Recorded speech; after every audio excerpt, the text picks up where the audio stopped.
नमस्कार दोस्तों, आप देख रहे हो सांझी खबर। मैं सांझी खबर से कमल दुबेटा। अभी मैं मौजूद हूं एडवोकेट विक्रम मित्तल जी के साथ में। मेरे साथ में एडवोकेट विक्रम मित्तल जी बैठे हैं। 10 तारीख की एक घटना है। कॉल दी गई थी किसानों की तरफ से 10 तारीख को कि जितने भी किसान हैं ट्रैक्टर ट्राली लेकर के लघु सचिवालय हिसार के पास पहुंचे। और कॉल ये थी कि अपने जो बीमा राशि के लिए किसान यहाँ पर काफ़ी समय से संघर्ष कर रहे हैं, उनके जो खाते में जो बीमा राशि नहीं आई है, जो बकाया राशि है, उसको लेकर के वो यहाँ पर संघर्ष कर रहे हैं यहाँ पर।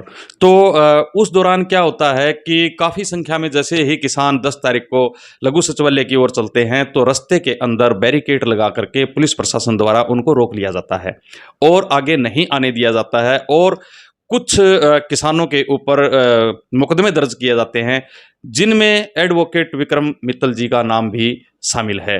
तो वकील जो होता है वो तो अपने क्लाइंट की पैरवी करता है। उन्होंने ऐसा क्या अपराध कर दिया कि जिसके तहत उनके ऊपर मुकदमा दर्ज हुआ? जानते हैं वकील साहब से। वकील साहब मेरे साथ में हैं। नमस्कार वकील साहब। नमस्कार जी। तो सर, क्या मामला रहा उस दिन? क्या घटना घटी? जैसा जो सुनने में आ रहा है कि आपके ऊपर भी मुकदमा दर्ज कर दिया गया, ऐसा आपने क्या किया कि मुकदमा दर्ज आपके ऊपर हुआ? देखिए, मैंने तो अगर मेरी तरफ से पूछा जाए तो ऐसा कोई अपराध नहीं किया जी। और ना ही मैं कहीं रोड जाम करने में शामिल था, ना मेरा कोई किसानों से डायरेक्ट कोई लिंक है। हाँ, ये सही बात है कि 10 तारीख को किसानों का बड़ा कार्यक्रम था और उस कार्यक्रम के लिए 8 तारीख को उसको रुकवाने के लिए 2 व्यक्तियों ने कोर्ट के अंदर एक पेटिशन लगाई थी कि इस 10 तारीख के कार्यक्रम पे सटे किया जाए। और उस सटे के खिलाफ जो है ना, हम लोग भी कोर्ट के अंदर पेश हुए किसानों की तरफ से उस पेटिशन में। जी। और सरकारी वकील ने बहुत ज़ोर लगाया कि भी स्टे किया जाए। तो हमने अल्टीमेटली, मेरे साथ एडवोकेट राजपाल मलिक भी थे, मंजीत नैन भी थे, हम 3 लोग पेश हुए और वो अल्टीमेटली स्टे नहीं हुआ। तो मुझे लगता है कि प्रशासन को इस बात से परेशानी हुई है कि अगर ये वकील साहब नहीं होते तो शायद ये स्टे हो जाता और स्टे होने के बाद उनको एक मोरल एक ग्राउंड मिल जाता किसानों को ये कहने कि देखो कोर्ट ने स्टे कर दिया और अब आप लोग ना आए। तो मुझे तो लगता है कि इसी वजह से एक वकील को टारगेट करते हुए ये सारा मुकदमा मुझ पे दर्ज किया गया है। परंतु मैं ऐसा समझता हूँ कि किसान मजदूर की पैरवी करने से अगर मुकदमा दर्ज होगा तो मैं इस मुकदमे से नहीं डरता हूँ। देखो, वकील तो जो होता है, एडवोकेट जो है, वो एक बिल्कुल अपना निष्पक्ष सिस्टम से चलता है। जैसे कि अपने क्लाइंट की पैरवी करना, तो वो पैरवी करना भी गुनाह हो गया। हाँ, बिल्कुल सही बात है। इसका मतलब तो यही है कि भाई किसानों को, मजदूरों को अब ये भी हक नहीं रहा कि उनकी तरफ से कोई पैरवी उनकी कोर्ट के अंदर कर दे। ये अधिकार भी सरकार अब छीनना चाहती है, जो कि गलत है।